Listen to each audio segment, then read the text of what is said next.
Ma'am साहब, क्या अब मैं घर जाऊं? रामलाल अपना काम निपटाकर सुधा मैडम के पास कर बोला।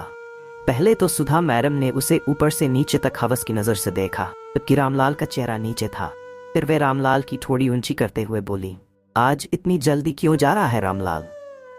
रामलाल ने कोई जवाब नहीं दिया, वापस मुंह लटका दिया। सुधा मैडम फिर उसकी थोड़ी ऊंची करते हुए बोली, शर्मा क्यों रहा है रामलाल?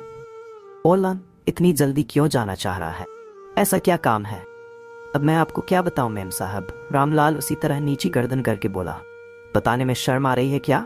मेरी आंखों में आंखें डालकर देख। फिर उन्होंने कहा, आज जल्दी क्यों जाना चाहता है? सुधा मैडम ने जब ये बात कही तब रामलाल उनकी आंखों में आंखें डालकर बोला, मेम साहब, मेरी पत्नी चंपा अभी महीना भर पीहर में रहकर आज ही लौटी है। अच्छा, मैं अब समझी। तेरी जोरो आई है और तेरी नई नई शादी हुई है, इसलिए उसकी याद सता रही है। सुधा मैडम ने जब ये बात कही तब रामलाल मुस्कुरा दिया। सुधा मैडम भी मुस्कुराते हुए बोली, तब तो मैं तुझे रोकूंगी नहीं, मगर जाने से पहले मेरा एक काम करेगा क्या? कौन सा काम? रामलाल ने पूछा। रामलाल अभी 2 महीने पहले ही इस सरकारी बंगले में नौकर बनकर आया है। सुधा मैडम के पति दिनेश गुप्ता बड़े अफसर हैं। उनका पूरे शहर में दबदबा है। सरकारी बंगला है। उनके 2 बेटे हैं जो इंजीनियरिंग कॉलेज जबलपुर में पढ़ रहे हैं। साहब आए दिन दौरे पर रहते हैं। आज भी 4 दिन के लिए वे दौरे पर गए हुए हैं। अफसर होने के नाते उनकी जिंदगी बिजी रहती है। कभी दफ्तर से जल्दी लौट आते हैं, कभी काम ज्यादा होने के चलते देर रात को घर आते हैं। सुधा मैडम ज्यादातर अकेली रहती। हालांकि गेट पर चौकीदार बहादुर पहरा देता है। रामलाल को इसलिए रखा है कि वह घर का काम करे और अकेली रही मेम साहब की देखरेख भी करे। मेम साहब, ऐसा कौन सा काम है? रामलाल ने दोबारा पूछा। तब सुधा मैडम अतीत से वर्तमान में लौटी। वे बोली, अरे रामलाल, तू तो आज रात भर जोरू से मजे करेगा। जवाब देने के बजाय रामलाल शर्मा गया। फिर उसके गाल पर हाथ रखते हुए वे बोली, शर्म कैसी? आप तो मेम साहब, बताइए मुझसे क्या काम है? बात बदलते हुए रामलाल बोला, तू मेरा एक काम कर देगा? सुधा मैडम ने हवस भरी नजर से रामलाल को देखकर, आप काम तो बताइए। चल बेडरूम में, तुझे वही काम करना है जो तू अपनी जोरू के साथ करेगा। रामलाल का हाथ पकड़कर सुधा मैडम अपने बेडरूम में ले गईं। रामलाल नहीं नहीं कहकर इनकार करता रह गया। बेडरूम में जाते ही सुधा मैडम ने थोड़ी देर के बाद ही अपना गाउन उतार दिया और रामलाल को अपनी बाहों में भर लिया। उसी दिन उन दोनों के बीच मेम साहब और नौकर का रिश्ता खत्म हो गया। बिस्तरबाजी के बाद सुधा मैडम ने अपने कपड़े पहनते हुए कहा, रामलाल, हमारे बीच जो कुछ हुआ है किसी से कहना मत। तुम्हारे साहब 4 दिन के लिए दौरे पर गए हैं और मैं अपने आप को रोक नहीं सकी। मैं किसी से नहीं कहूँगा मेम साहब, मगर मुझे नौकरी से मत निकालना। रामलाल हाथ जोड़ते हुए बोला, जब तक इस शहर में तुम्हारे साहब हैं तब तक तुझे यहाँ से नहीं निकलने दूंगी। हाँ, मौके और समय पर इसी तरह से अपनी सेवा देते रहना। सुधा मैडम ने जब यह कहा तब गर्दन हिलाते हुए बोला, हाँ मैम साहब, क्या अब मैं घर जाऊं?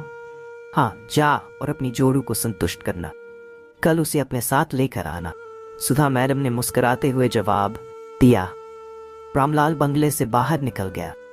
अभी वह दालान पार कर ही रहा था कि चौकीदार बहादुर उस पर उड़ती हुई नजर से देखते हुए बोला, अरे रामलाल, आज तो तू बहुत जल्दी जा रहा है। हाँ चौकीदार साहब, रामलाल ने इतना ही कहा। यह कहने के साथ ही उसके चेहरे पर आई मुस्कुराहट देखकर चौकीदार बहादुर फिर बोला, ऐसी कौन सी बात है रामलाल, बड़े खुश नजर आ रहे हो? कुछ भी तो नहीं, रामलाल अपनी मुस्कुराहट छिपाते हुए बोला। लगता है कि मेम साहब ने कुछ उपहार दिया है। चौकीदार बहादुर ने जब यह कहा तब रामलाल सोच में पड़ गया। उसे मेम साहब के साथ बिताए वे पल याद आ गए। मगर मेम साहब ने कहा है कि यह बात किसी से कहना मत। ये बात तो उसके होंठों पर आते आते रह गए। मगर इन बड़े लोगों के चोंचले बड़े होते हैं। ये दबे कुचले लोगों का शोषण पैसे से भी करते हैं और जिस्म से भी। आखिर मेम साहब के भीतर आग जल रही थी जो उन्होंने उसके बदन से खेलकर शांत कर दी। रामलाल को चुप देखकर चौकीदार बहादुर बोला, अरे रामलाल, चुप क्यों है? ऐसा मेम साहब ने क्या कह दिया जो खुश नजर आ रहा है? अरे चौकीदार साहब, मेम साहब ने तो कुछ नहीं कहा। आपको बेकार का शक है। कहकर रामलाल गेट से बाहर हो गया। फिर भी जाते हुए चौकीदार ने ताना कसते हुए कहा, मत बता रामलाल, देर सवेर पता तो चल ही जाएगा। पर रामलाल अनसुनी करते हुए सड़क पर हो लिया। सड़क पर आने के बाद भी उसका मन मचल रहा था। रह रहकर उसे मेम साहब के साथ गुजारे वे पल याद आ रहे थे। जब से वह मेम साहब के यहाँ काम पर लगा है तब से वे ज्यादा ही मेहरबान रही हैं। कभी साड़ी का आंचल गिरा देती हैं, कभी ब्लाउज का ऊपर का एक बटन खोल देती हैं। वह कनखियों से देख लेता है। एक नौकर की हैसियत से कभी आगे बढ़ने की कोशिश नहीं की, मगर आज तो मेम साहब ने खुद ही आगे आकर सारी दीवार गिरा दी। मगर चंपा का बदन मेम साहब के बदन से बहुत कटा हुआ है। मेम साहब अब डलती उम्र में चल रही हैं, फिर भी उनमें जोश अब भी कायम है। कहते हैं ना, आम कितना ही पिलपिला हो मगर मजा देता है। यही मजा मेम साहब से उसे मिला है। मगर चंपा की बात और है। ये बात चंपा को कहनी चाहिए या नहीं? चंपा उसकी जोरू है, उससे छिपा कर नहीं रखना चाहिए, साफ साफ बता देना चाहिए। मगर कहीं चंपा नाराज हो गई तो? नहीं, उसे नहीं बताना चाहिए। यही सोचते सोचते रामलाल कब घर पहुंचा उसे पता भी नहीं चला। चंपा उसी का इंतजार कर रही थी। वह नाराज होकर बोली, आने में इतनी देर क्यों कर दी? मेम साहब ने मुझे आने ही नहीं दिया। रामलाल के मुंह से निकल पड़ा। ऐसे कह रहे हो जैसे मेम साहब ने चिपका लिया। हाँ, ऐसा ही समझो। क्या कहा? मेम साहब के साथ। जब चंपा ने गुस्से से कहा तो उसके मुंह पर हाथ रखते हुए रामलाल बोला, ऐसा कुछ नहीं है जो तुम समझ रही हो। अरे मैं तो जल्दी निकल रहा था।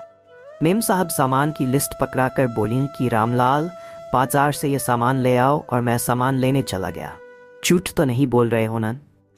चंपा शक जाहिर करते हुए बोली, नहीं, बिल्कुल नहीं। खाओ मेरी कसम। चंपा, तुम्हारी कसम खाकर कहता हूं कि मैं झूठ नहीं बोल रहा हूं। ठीक है, तुम्हारी सच्चाई तुम्हारे साथ है। हाँ, तुम्हें भी कल मेरे साथ चलना है। मेम साहब ने तुम्हें बुलाया है। जरूर चलूंगी। अब यही बातें करते रहोगे, बिस्तर तक नहीं चलोगे, महीने भर की लगी आग नहीं बुझाओगे? जब चंपा ने यह कहा तब रामलाल उसे उठाकर बिस्तर पर ले गया।